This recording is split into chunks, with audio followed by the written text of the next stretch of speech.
Olha, o presidente do Supremo, Dias Toffoli, autorizou a exibição do especial de Natal da produtora Porta dos Fundos, que nunca saiu do ar na prática, né? Não houve tempo para isso. A veiculação do vídeo tinha sido suspensa pela Justiça do Rio na quarta-feira, atendendo a um pedido de uma associação católica. Sobre a decisão, Dias Toffoli ressaltou que em decisões anteriores considerou a liberdade de expressão condição inerente à racionalidade humana como direito fundamental do indivíduo e corolário do regime democrático. O único suspeito identificado pela polícia como participante do ataque à sede do Porta dos Fundos, o empresário Eduardo Fauzi, segue foragido na Rússia. Na quarta-feira, a defesa dele entrou com pedido de habeas corpus. Advogado de Eduardo, Caio César Silva, explica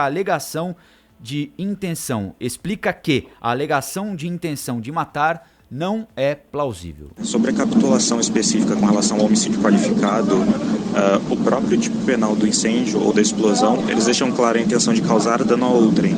Entretanto, pela forma como a ação decorreu, fica evidente que não houve essa intenção.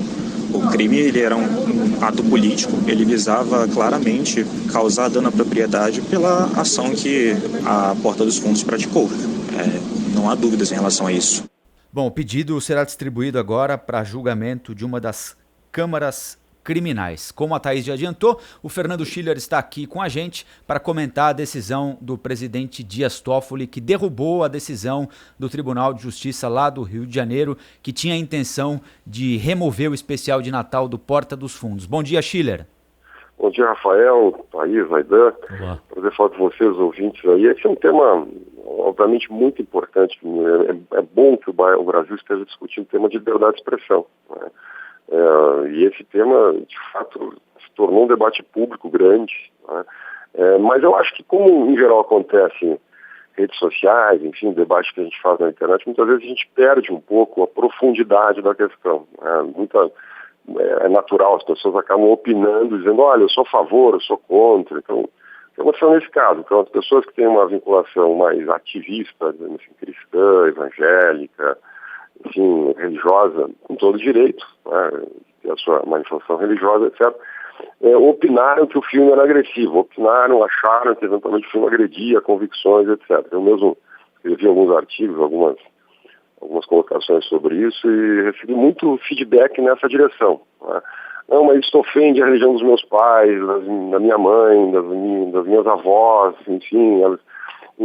Então, de outro lado, você tem as pessoas que defendem, de fato, a liberdade de expressão cultural, né, e acabam defendendo a sua visão de que, deveria haver uma liberdade de expressão e tal, como se fosse meramente um princípio abstrato, né?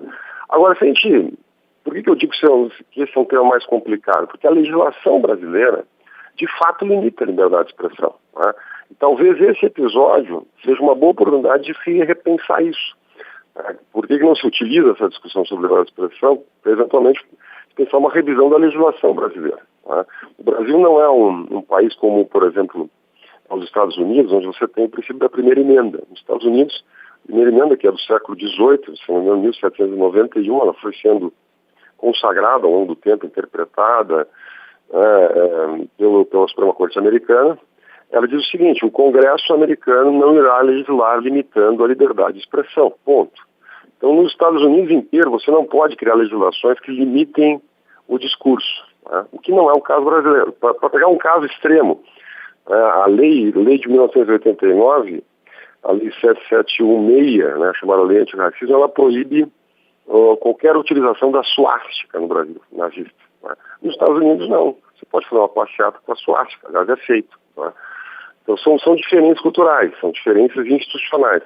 Por exemplo, no Brasil, o Código Penal brasileiro, no artigo 208, ele proíbe, ele criminaliza o vilipêndio de ato ou objeto de culto religioso.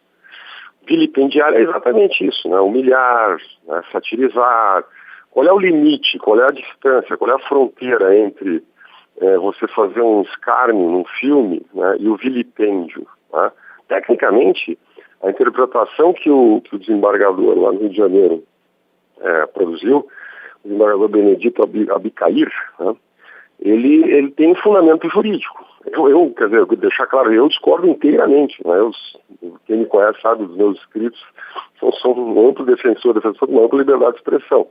Essa é a minha opinião, a minha visão é que o Brasil deveria ter algo na linha da primeira emenda americana, tá?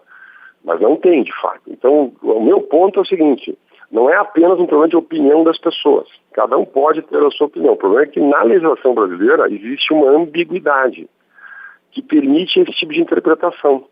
Por exemplo, na própria lei antirracismo no Brasil, de 89, que aliás foi objeto agora de uma revisão por parte do Supremo, onde foi introduzido a equiparação com homofobia, não é? Essa lei equipara o preconceito religioso. Não é? Então, a lei diz o seguinte, ela criminaliza praticar, induzir ou incitar discriminação de raça e religião. Raça e religião, ele equipara raça e religião.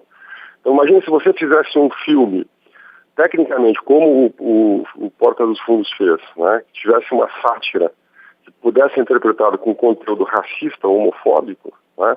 Ela tem que receber, tecnicamente, pela legislação brasileira, o mesmo tratamento da sátira, do vilipêndio, enfim, da religião. Né? Então, quer dizer, e a minha visão é no sentido que eu acho que precisa se revisar essas legislações, porque a legislação brasileira é ambígua. Se o Brasil quer, de fato, que a religião possa ser objeto de ampla sátira, enfim, ampla liberdade de expressão, etc., e quer diferenciar isso, por exemplo, de racismo ou homofobia, deveria consagrar essa legislação, precisa rever legislações. Porque senão vai sempre aparecer um magistrado, um juiz, que vai fazer uma interpretação um pouco diferente. Né? E eu acho muito problemático, por exemplo, que decisões de magistrados, e aí vale tanto para o Supremo como para um juiz de primeira instância, seja feita com base em considerações universais, gerais, como bom senso, racionalidade humana. Ontem, na decisão do ministro Dias Toffoli, ele disse o seguinte, não é uma sátira que vai abalar uma fé de 2000 anos. Isso é uma opinião. Isso não está em lei nenhuma. O ministro julgar com base numa mera opinião é o mesmo caso do desembargador Benedito. Ele diz que eu vou dar liminar aqui para suspender a divulgação do filme por uma questão de bom senso, de respeito. Ele fala em respeito, boa educação. O que é boa educação? Né? Qual é o limite da boa educação, da sátira? Enfim, eu acho que existe ambiguidade na legislação, o que leva a uma eterna discussão daquilo que pode, daquilo que não pode, daquilo que excede, que não excede, quais são os limites do humor no Brasil, né, e que leva a interpretações, por exemplo, como a do ministro Dias Toffoli, alguns meses atrás, que proibiu uma matéria na revista Cruzoé porque ele achava que era, ou dizia que não era verdadeira a matéria. Né? Então, toda essa relativização vem do fato de que o Brasil não tem uma legislação clara sobre liberdade de expressão, nós temos legislações ambíguas, e espero, que esse debate todo possa nos ajudar aí a, eventualmente, revisar legislações.